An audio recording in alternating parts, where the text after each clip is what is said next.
Everybody, I'm Sean Hammond with PremierGuitar.com. We're at the Summer 2011 NAMM show in Nashville at the J.D. Vokes Art Guitar booth with Doug. Doug, how's it going? Excellent, excellent. Happy to be here in Nashville, showing off my custom guitar creations. I can imagine why you're happy to be showing them off. I walked down this aisle at the beginning of the show, and I must say that it grabbed my attention pretty quickly, more than probably anything else I've seen at the show so far. You just have a lot of really cool guitars here. Why don't you tell us about the philosophy behind these? Well, basically I look at these like works of art. They're really designed, I use the guitars as my canvases for my art and bring all kinds of various materials and techniques into the process to create probably the most creative custom guitars that one can imagine. Now, what you're doing here is a little different than custom guitars from other companies. You're actually taking production models manufactured by all sorts of other companies, and then you're doing your thing with them, right? That's correct, yes. I use mostly recycled guitars. I really enjoy the silhouettes of the guitars, and that's why I use a wide variety of different manufacturers, because oftentimes I'm very inspired just by the silhouette of the guitar. It sort of leads me in a direction frequently. And you're able to do an astounding array of stuff with that too. I mean, it's not just one type of guitar. You've got stuff here that will appeal to just about any kind of player. I mean, like in your hands right here, you've got this Epiphone Gothic Explorer. Tell us about this. Yeah, well, this piece, I was working with the idea of an inlaid chainsaw blade. Once I looked at the silhouette of this Explorer, it had such a thrashing kind of silhouette. I wanted something that really sort of expressed that same style in the design of the guitar. So I basically routed out a bed for the chainsaw to lay in, and then from there it's just filling in all the details, you know, creating gears as each turn in the chainsaw is created, down to the customized rusted out pick guard, just to really finish it off.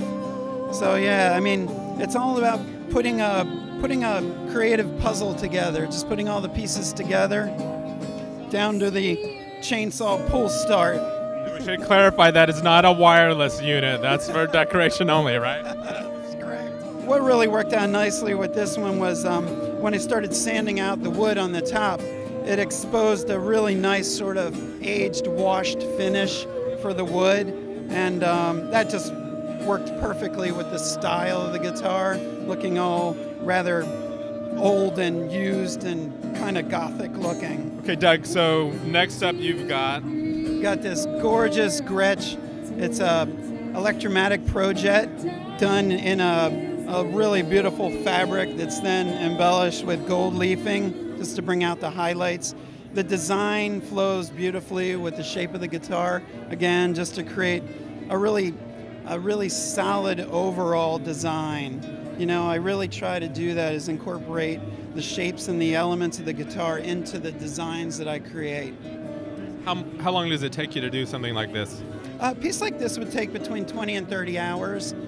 Once the fabric is laid down and the gold leafing is done, it's a matter then of coating it many, many times to create a nice glossy finish to fill in the fabric texture.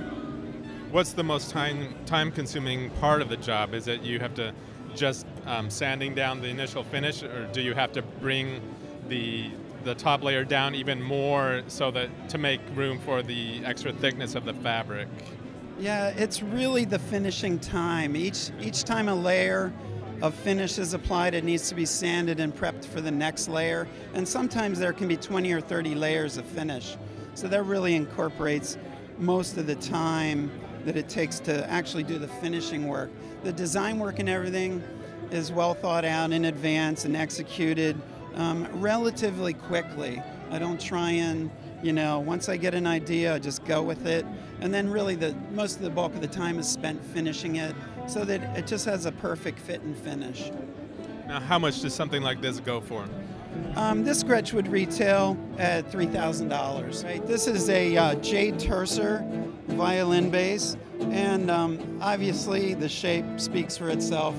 Violin silhouette, often referred to as the beetle bass, and when I was considering doing this shape, designing something for it, I really liked the idea of going right with this sort of Beetle theme, and I ran across a beautiful vintage street map of London in an antique store, and it seemed like the perfect marriage. A lot of times this is all about, again, putting the designs with the proper shape of the guitar, but a lot of time spent on the fit and finish of this one. Again, it's all about the details. The sides were all done with parts of the map that highlighted various important places around London,